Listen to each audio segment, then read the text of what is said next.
So I got my L405 Range Rover here. I'm doing the rear wheel bearings on it, and it's a pain. So I had to take the whole knuckle off.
Just take off the knuckle. I have no luck trying to use a slide hammer and pop it off. So to get started, you'll take the brake caliper off, the two bolts back there for the mounting caliper mounting bracket. Take that off with the caliper. Take the upper control arm linkage off. There's a bolt that holds the shock on, and I just disconnect this lower control arm there, the strut bolt, and then there's a rear bolt back there. Take that off, and of course the axle nut, and then I'll pop off the knuckle. I had to take the whole knuckle off the back because there's no way to really pull it that I could figure it out. I used a slide hammer on it and all that, and it wasn't working. So I have my press set up. And so what I did is, with a grinder, I just ground around the dust shield to get, so I could take the dust shield off, because here is the hub was pressed in there, and the dust shield won't come out around there. So I got I took the dust shield off, and then with the dust shield off, there is a C-clip that is obviously in the retainer there. See if you can get in there with C-clip pliers to take the C-clip off, and then flip the hub over and press out,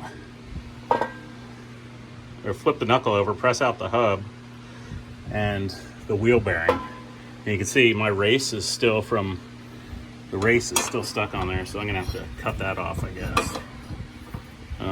There's the race right there from the bearing. But here's the old bearing.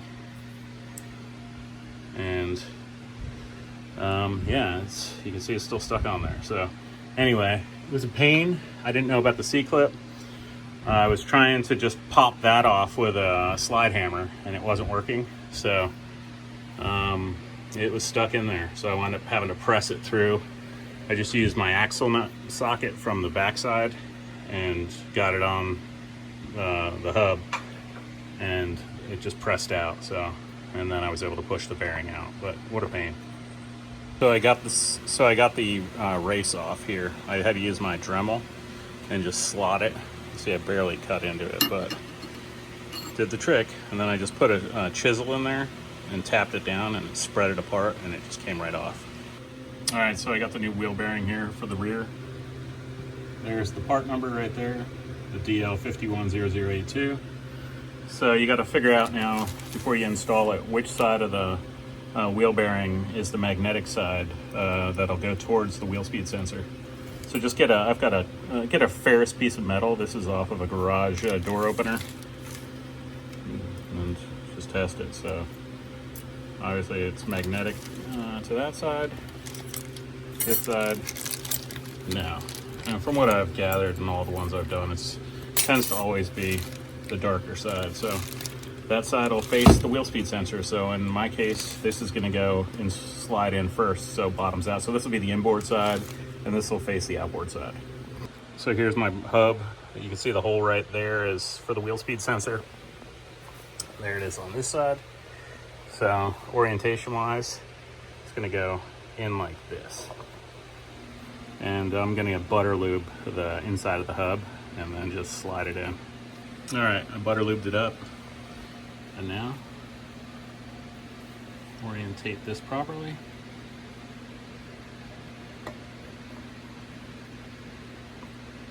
That, and we'll slowly just push it in. Okay, I got the new bearing in. I just actually used the old race and just pressed it in there with that.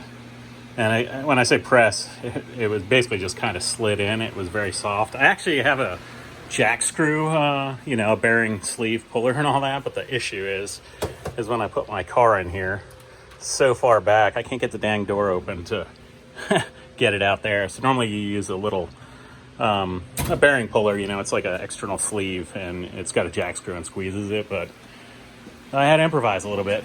And like I said, it's in a press, but it's not pressed in. I guess it is pressed in, but very, very light. So now next thing to do is put the C-clip in, and then the hub will get pressed in. All right, got the snap ring pliers. Go ahead and put All right, I got the snap ring back in. Now I'm just gonna press in the hub. Okay, so I got the hub pressed in. And let me just show you too. I put a little spacer underneath there, so that way it was pressing, it was up against the bearing. So that way when I was pressing the hub down in, you can see it's seated. It wasn't, you know, the bearing was supported and it wasn't damaging the bearing. All right, put the dust shield back on and then put the knuckle back on. There's other videos out there that show taking the knuckle off and taking it and then putting it back on. I just want to make a video about how to get those bearings out and in. Okay, so I got the knuckle back on. There's a whole bunch of torque specifications. I'll show them here right after I get done with this little part here, but the only thing left to do is I got to put the tire back on and torque the axle bolt.